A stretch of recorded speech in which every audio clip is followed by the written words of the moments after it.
ప్రియమైనటువంటి వారలారా, మీకు అందరికీ నేటి దినపు శుభాలు తెలియజేస్తూ ఈ దినం నిమిత్తము వాక్య ధ్యానం ప్రారంభిస్తూ ఉన్నాం.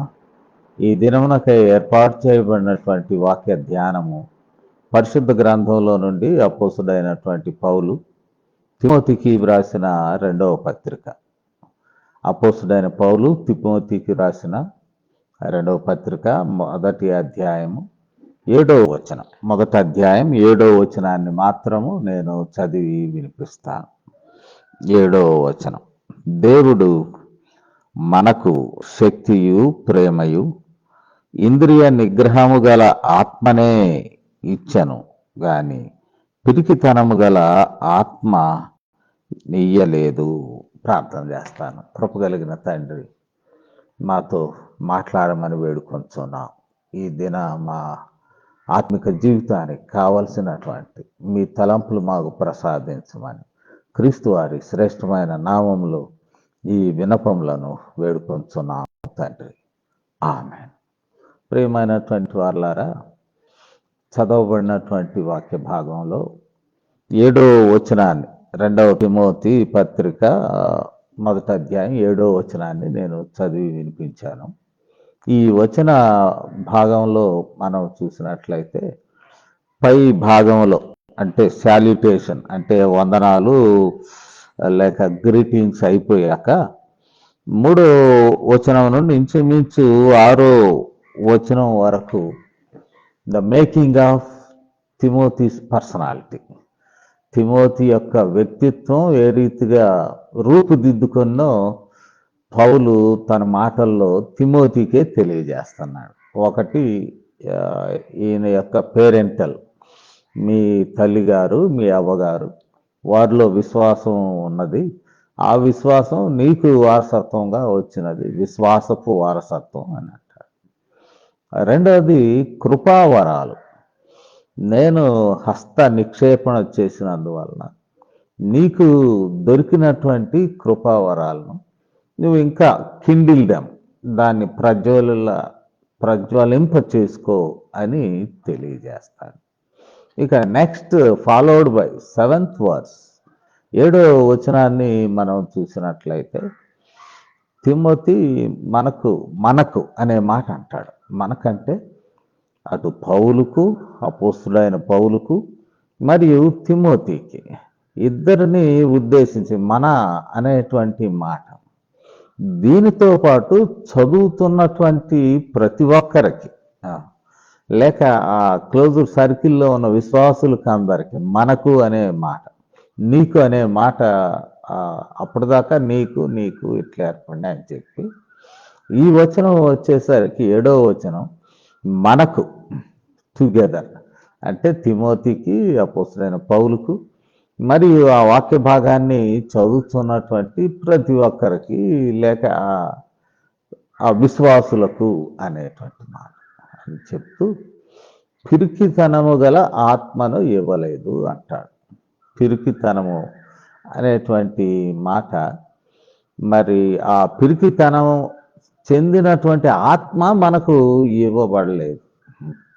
మనం పౌలు రోమీలకు కూడా రాస్తూ మనం చూసినట్లయితే 8వ అధ్యాయము 15వ వచనాన్ని నేను చదువుతాను.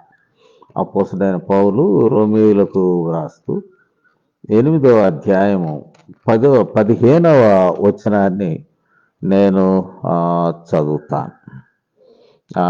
ఇక్కడ మనము గమనించినట్లయితే రోమా పత్రిక 8వ అధ్యాయము 15వ వచనం, ఏలయనగా మరలా భయపడుటకు మీరు దాస్యపు ఆత్మను పొందలేదు. దాస్యపు ఆత్మ అంటే ఒక బానిసగా ఉండేటువంటి ఆత్మ, ఇది స్వతంత్రమైనటువంటి ఆత్మ. చాలా మంచి మాట అంటాడు, భయపడుటకు మీరు దాస్యపు ఆత్మను పొందలేదు కానీ దత్తపుత్రాత్మను పొందితిరి. మీరు అడాప్టెడ్ సన్షిప్ అంటే తండ్రి అయిన దేవునికి కుమారునిగా దత్తత తీసుకొనబడినారు యేసుక్రీస్తున్నారు. దాసునికి సంబంధించినటువంటి ఆత్మ కాదు. అంటే slave, you are not a slave, the spirit of slavery అనగా you are adopted as son to God the father.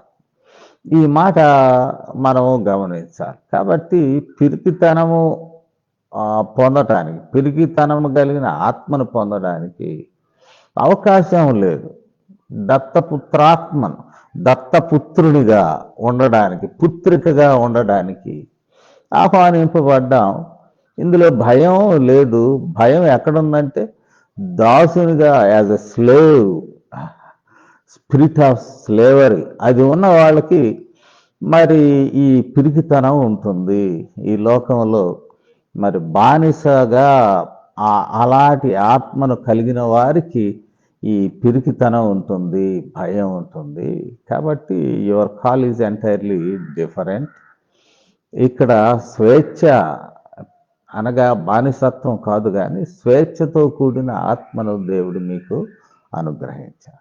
కావున ఈ పిరికితనాన్ని తీసివేసుకుని ఇప్పుడు అంటున్నటువంటి మాట ఏంటంటే 3 విషయాలు ఇక్కడ చెప్తాడు ఈ 7వ వచనములోనే. దేవుడు మనకు 1 శక్తియు, 2 ప్రేమయు, 3 ఇంద్రియ నిగ్రహము గల ఆత్మను ఇచ్చెను. ఈ 3 విషయాలు. 1 శక్తి అంటాడు, మీరు ఆత్మను పొందుతారు పైనుండి. ఆత్మను అపోస్తల కార్యముల గ్రంథము మనం 1వ అధ్యాయంలో 8వ వచనం చూసినట్లయితే, ఆయనను పరిశుద్ధాత్మ మీ మీదికి వచ్చినప్పుడు మీరు శక్తి నొందెదరు. So the spirit of God, దేవుని యొక్క ఆత్మ మీ మీదకి వచ్చినప్పుడు మీరు శక్తి నొందెదరు. So you will be empowered. ఇంక భయం ఎక్కడ? శక్తి అనేటువంటిది దేవుని యొద్ద నుండి ఆయన ఆత్మ ద్వారా మనకు అనుగ్రహింపబడుతున్నది. కాబట్టి నో ఫియర్, భయము లేదు. You will be empowered. ఇంకా పిరిగితనం అసలు లేదు. మీరు శక్తి నొందుతున్నారు. క్రైస్తవులుగా, విశ్వాసిగా, దైవజనులుగా జీవించడానికి, ముందుకు సాగడానికి దైవశక్తి, శక్తి గల ఆత్మను మీరు పొందుతున్నారు. 2వది ప్రేమ అనే మాట అంటున్నాడు, లవ్. 1వ పత్రికలో ఈ ప్రేమకు రూట్ ఆఫ్ లవ్ 1వ అధ్యాయం 5వ వచనాన్ని నేను చదువుతూ ఉన్నాను. ప్రేమకు పౌలు తిమోతికి రాస్తూ మరొక విషయం చదువుతాడు. ఏమిటి అంటే, ఉపదేశ సారమేదనగా పవిత్ర హృదయము నుండి, మంచి మనసాక్షి నుండి, నిష్కపటమైన విశ్వాసము నుండి కలుగు ప్రేమయే ఉపదేశ సారమేమనగా. లవ్, ప్రేమ ఎట్లా వస్తుందంటే because of instruction from the scriptures. లేఖనాలు ధ్యానం చేసేవారు, లేక చదివేవారు, లేఖనాల వివరణలు వినేవారు, వారిలో ప్రేమ ఉంటుందంటే ఇట్స్ ఎ డిఫరెంట్ ఈక్వేషన్ పౌలు అంటున్నారు. 1 శక్తి, యూ విల్ బి ఎంపవర్డ్. 2వది మీలో ప్రేమ కలుగుతుంది. వాక్యం మీ హృదయం నిండితే ద్వేషానికి తావులేదు. ప్రేమ మాత్రం మీ హృదయం నింపబడుతూ ఉంటుంది. 3వ విషయాన్ని చూసినట్లయితే, ఇంద్రియ నిగ్రహము గల ఆత్మ, సెల్ఫ్ కంట్రోల్. 3వది self control. Your emotions will not dominate you. మీలో ఉన్నటువంటి భావోద్వేగాలు మిమ్మల్ని కింది మీద చేయవు, తప్పు మార్గం వైపు మళ్లించవు. మీకే దేవుడు ఇంద్రియ నిగ్రహం. చాలా మంది శోధన గురించి మాట్లాడతాడు. ఏం చేస్తాం అయ్యా, శోధనలో పడిపోయాం, శోధనలో నో. ఇంకొక శక్తి వచ్చి మిమ్మల్ని శోధన నుండి నెట్టివేయడం కాదు, కానీ మీలో నుండి ఇంద్రియ నిగ్రహము, సెల్ఫ్ కంట్రోల్, లోకం యొక్క ఈ జీవితం పాపములోనికి వెళ్లకుండా, దేవుని మార్గంలో నుండి తొలగిపోకుండా ఆ ఇంద్రియ నిగ్రహం, సెల్ఫ్ కంట్రోల్ ఇవ్వబడుతుంది అని అంటాడు. ఒక మాట తీతు పత్రిక 2వ అధ్యాయం ఈ పక్కనే ఉంటుంది. తీతు పత్రిక 2వ అధ్యాయము ఒకసారి మనము 11, 12 వచనాలను మనము చూద్దాం. తీతు పత్రిక 2వ అధ్యాయం. ఏలయనగా సమస్త మనుషులకు రక్షణకరమైన దేవుని కృప ప్రత్యక్షమై మనము భక్తిహీనతను, ఇహలోక సంబంధమైన దురాశలను విసర్జించి, ఇహలోక సంబంధమైన దురాశలు మనమే విసర్జించి శుభప్రదమైన నిరీక్షణ నిమిత్తం ఇహలోకపరమైనటువంటి దురాశలను విసర్జించి, ఏమంటాం, విసర్జించడం, తీసివేసుకోవడం, రినౌన్స్ ఆర్ డినౌన్స్. మనం ఇహలోకపరమైనటువంటి దురాశలను విసర్జించి మన యొక్క ఆ సెల్ఫ్ కంట్రోల్, ఆత్మ నిగ్రహం కలిగి ముందుకు సాగుతూ ఉన్నప్పుడు ఇంకా పిరికితనం దేనికి? పిరికితనం పొందటానికి మనం దాసత్వపు ఆత్మతో మనం పిలువబడలేదు. మనం దత్తపుత్ర ఆత్మ. You are adopted as sons and daughters of God through Jesus Christ. కాబట్టి పిరికితనం లేదు.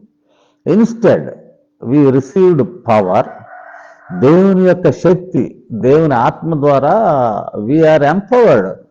డోంట్ వరీ, దేవుని శక్తి మనలో పనిచేస్తూ ఉన్నది to do great things or to address the challenges. రెండవది, ప్రేమతో నింపబడుతున్నావు. ప్రేమ కూడా దేవుని యొక్క మాటలు హృదయంలో పూర్తిగా భర్తీ అయి ఉన్నప్పుడు మీరు ప్రేమతో నింపబడతారు. మూడవది, ఆత్మ నిగ్రహము మీకు దొరుకుతుంది. ఇలాంటి శ్రేష్టమైన ఆత్మతో మీరు నింపబడుతున్నారు కాబట్టి పిరికితనం లేదు. ముందుకు ధైర్యముగా దేవునికి ఇష్టమైన జీవితంలో కొనసాగటానికి దేవుడు మీకు, మాకు, మనకందరికి సహాయము దయచేయనుగాక. ప్రార్థన చేస్తాను. కృపగలిగిన తండ్రి, వినిన వాక్యమును మా హృదయంలో ముద్రించుము, ఆశీర్వదించుము. మీకు ఇష్టమైన జీవితాన్ని మేము కలిగి పిరికితనమును పోగొట్టుకొని ధైర్యంతో ముందుకు సాగడానికి కృప చూపమని క్రీస్తు వారి నామములో విన్నపాలను వేడుకొంచున్నాము తండ్రి. ఆమేన్. తండ్రి, కుమార, పరిశుద్ధాత్మ త్రియేక దేవుని దీవెనలు మనకందరికి ఇప్పుడును సదాకాలము తోడై ఉండును గాక. ఆమేన్.